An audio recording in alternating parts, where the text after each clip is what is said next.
Okay, so today we're tackling something that I think almost everyone feels, that weird, nagging guilt you get when you're trying to do absolutely nothing. We're going to get into the psychology of why it's so incredibly hard to just relax. So let me just ask you, does this sound familiar? It's your day off, you have zero obligations, but instead of feeling great, you just feel anxious. Like there's a little voice in your head screaming that you're wasting precious time. If you're nodding along right now, then you are in exactly the right place. And here's the big idea, right up front. That feeling, it is not a character flaw. You're not lazy. You're what's called hypervigilant. Basically, your brain is stuck in high alert mode, and honestly, understanding just that one thing can change the whole game. So first, let's really dig into what this feeling is, this guilt of doing nothing. It's that constant nagging pressure in the back of your mind that insists you should be doing something, anything other than just being still.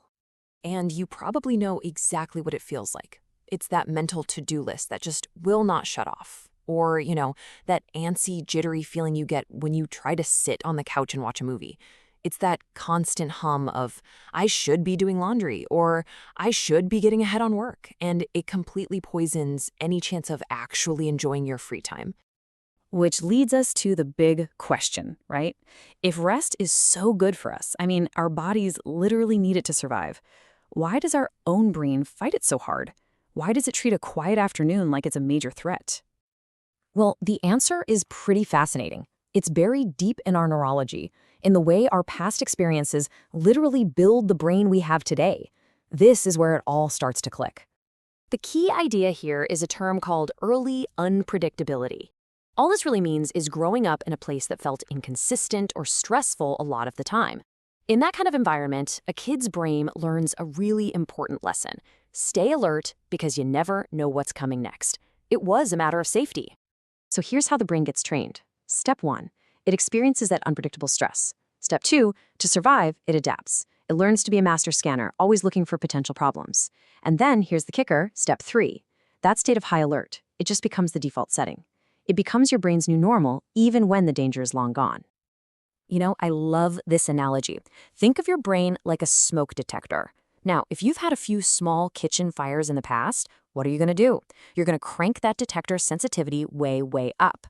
The problem is, now even a tiny bit of burnt toast sets off the full-blown alarm. Your brain is doing the exact same thing. It's overreacting to moments of peace because it was trained by moments of danger. And this leads us to the wildest part of this whole thing, this huge paradox. The moment when the feeling of calm actually starts to feel unsafe. I know it sounds completely backward, but for a brain that's been trained for high alert, it makes perfect logical sense. Just let this one sink in for a second.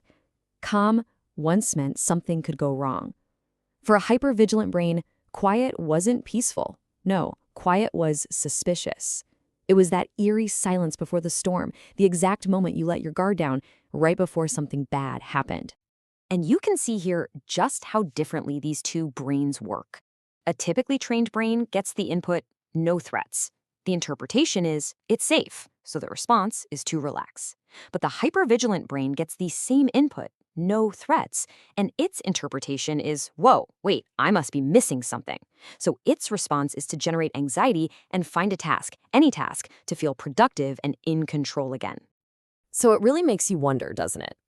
What does peace even feel like to a brain that's been trained for danger? Well, it feels like anxiety. It feels like guilt. It feels like you should be doing something else. So what on earth do we do about this? Well, the first and most powerful step is to completely reframe how you think about this internal alarm system, because it's not a flaw. It's a learned survival skill. This right here is probably the most important thing to hear.